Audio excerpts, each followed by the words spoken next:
नमस्कार दोस्तों, स्वागत है आपका आपके अपने चैनल हंग्री स्पिरिट्स में। हंग्री स्पिरिट्स देख रहे सारे दर्शकों का मैं अंजू शर्मा दिल से स्वागत करती हूं। तो दोस्तों, ऑडियो और वीडियो का सिलसिला आपका शुरू हो गया है और इतने प्यारे ऑडियो वीडियो आप भेजते हो एपिसोड देखने के बाद कि मन खुश हो जाता है और दिल करता है कि फटाफट से सबके साथ ये ऑडियो शेयर किए जाएं। वीडियोस का अभी भी हमें इंतजार है, तो आज भी ऐसा ही कुछ सिलसिला आपको सुनाने वाली हूं, ऐसी ही कुछ प्यारी प्यारी आवाजें आपको सुनाने वाली हूं। मगर पहले वही गुजारिश, जिन्होंने अभी तक चैनल को सब्सक्राइब नहीं किया है कृपया कर लीजिए और साथ में दोस्तों बेल आइकन दबाइएगा ताकि आपको हमारे वीडियोस के नोटिफिकेशन मिलते रहें। धन्यवाद। तो शुरू करते हैं शशि जी से। शशि जी ने इस बार बहुत ही प्यारा और बहुत ही संदेश वाला ऑडियो भेजा है, सुनिए क्या कहती हैं।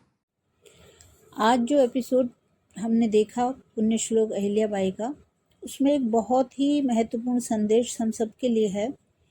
वो ये था कि भोजन करते समय हमें मौन रहना चाहिए और यदि अति आवश्यक हो तो सकारात्मक बातें ही करनी चाहिए। समस्या चाहे कितनी भी गंभीर क्यों न हो, उस पर चर्चा हमें उस वक्त नहीं करनी चाहिए। कहा भी है कि अगर किसी से अपनी बात मनवानी हो तो पहले उसे खूब अच्छा स्वादिष्ट भोजन प्यार से परोसो, उसके बाद उचित स्थान और उचित समय पर ही अपने मन की बात कहो तो ही उसका असर होता है। बड़े दिनों के बाद सीताबाई अपने मायके आई हैं। मल्हारराव जी उन्हें देख के बड़े खुश होते हैं और कहते भी हैं कि आज बहुत दिनों के बाद मैं अपनी पुत्री के साथ बैठ के भोजन करूंगा।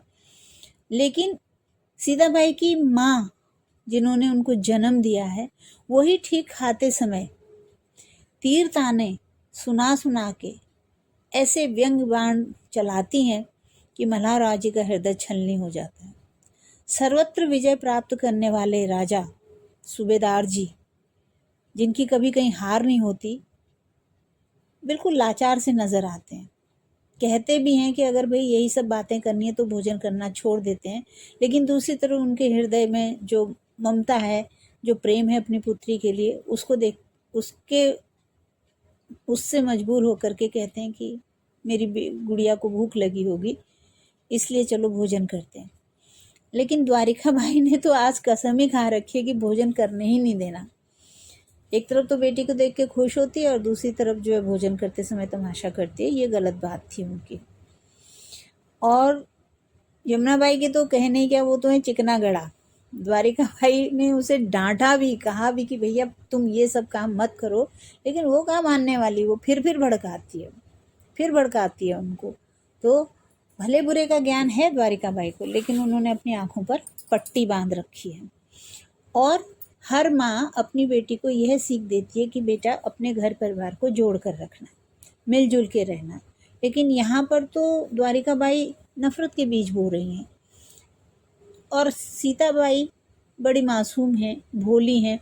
वो कहती हैं मुझे तो पता ही नहीं है हो क्या रहा है, लेकिन बार बार कि जावेद साहब को आपने शामिल नहीं किया, क्या उनका यहाँ पे होना ज़रूरी नहीं था, क्या इंदौर को राजधानी बनाने में उनकी सहमति नहीं होनी चाहिए थी। ऐसा बोल बोल के वो सीताबाई के मन में जहर घोल रही हैं, जिसका आगे जाके क्या परिणाम होगा इसकी उन्होंने कल्पना भी नहीं की है। और मल्हारराव साहब की ये बात बहुत अच्छी लगी कि भाई सब अपना अपना काम करो, हर बात में हर किसी का होना आवश्यक नहीं है। धन्यवाद। Thank you so much Shashi ji, आपने इतने अच्छे से एक्सप्लेन किया है उस मैसेज को जो मैसेज देना चाहते थे मल्हार राव होलकर खाने के बारे में। बहुत बढ़िया बात आपने कही है और ऐसे ही अगर हर व्यूअर समझने लगे इन मैसेजेस को जो सीधे सीधे नहीं कहे जाते हैं मगर मतलब उनका उस सीन में वो होता है, तो आपने बहुत अच्छे से इस बात को समझा और समझाया है। Thank you so much. आपके ऑडियोज बहुत प्यारे होते हैं, हम हमेशा वेट करते हैं कि आप क्या आगे भेजने वाले हैं। ऐसे ही बने रहिए हमारे चैनल के साथ। Thank you so much. तो अगला मैं ऑडियो आपको सुना रही हूं यामी जी का। ये थोड़ी सी नाराज है, इनका दिल बहुत ज्यादा दुखा हुआ है, इसीलिए ये बार बार एक बात कहती हैं और साथ में इनके बारे में ये जरूर कहूंगी कि ये बड़ी प्यारी व्यूअर है और जो भी इनके दिल से निकलता है कह देती हैं। सुनिए क्या कहती हैं। आज मैंने पुण्य श्लोक अहिल्याबाई का एपिसोड देखा। मुझे देख के द्वारका और यमुना बाई पर बहुत गुस्सा आया। अहिल्या और खंडेराव अच्छा काम कर रहे हैं, लेकिन पता नहीं क्यों इन लोगों की तहकीकात ख़त्म ही नहीं होती और यमुना की जासूसी भी नहीं ख़त्म होती। अब ये सब उन लोगों को बंद कर देना चाहिए और सुधर जाना चाहिए, क्योंकि अच्छा काम करोगे तो आपके साथ अच्छा ही होगा। लेकिन जिसके मन में बुराई भरी हो वो कभी भी अच्छा काम नहीं कर सकता, क्योंकि यमुना और द्वारका का तो मकसद ही यही है कि किसी भी तरह अहिल्या और खंडेराव एक दूसरे से अलग हो जाए। लेकिन ऐसा नहीं होगा। लेकिन मुझे जिस तरह मैंने सोनी चैनल पे अहिल्या का प्रोमो देखा, उसे देख के मुझे मल्हार राव पर बहुत गुस्सा आया कि उन्होंने खंडेराव को ऐसी सज़ा क्यों दी। वो तो अच्छा काम करने गए थे ना खंडेराव, तो फिर उन्होंने ऐसी सज़ा खंडेराव को अकेले को ही क्यों दी। साथ में अहिल्या भी तो थी इस प्लान में। अहिल्या, तुक्कूजी, उन लोगों के साथ ऐसा क्यों नहीं हुआ, सिर्फ खंडेराव के साथ ही ऐसा क्यों। मैं मल्हार राव के किरदार को भी बहुत अच्छी तरह पहचान गई हूँ, लेकिन उन्होंने ये ठीक नहीं किया। उन्हें ऐसा नहीं करना चाहिए था। अपने ही बेटे के साथ उन्होंने कितना गलत किया। अपने ही इकलौते बेटे को इतनी बड़ी सज़ा दी, और वो भी 7 साल की। 7 साल तक खंडेराव अहिल्या से कैसे दूर रहेगा और अहिल्या खंडेराव से कैसे दूर रहेगी। अब तो उनके बीच पक्कम पक्की वाली दोस्ती हो गई है। बस मुझे ये प्रोमो देख के बहुत शौक लगा। बस उम्मीद करती हूँ कि ये जो दिखाया गया है प्रोमो में, ये सच ना हो। बस द्वारका बाई का सपना हो और कुछ सच तो कुछ और ही निकले। मैं भगवान से यही प्रार्थना करती हूँ। आपको पता है, ये प्रोमो देख के मुझे बहुत टेंशन हो रहा है कि क्या होगा। खंडेराव अगर अहिल्या से दूर चला गया तो फिर उनके बीच में दोस्ती कैसे रहेगी। तब तो मल्हार राव को भी एक काम करना चाहिए।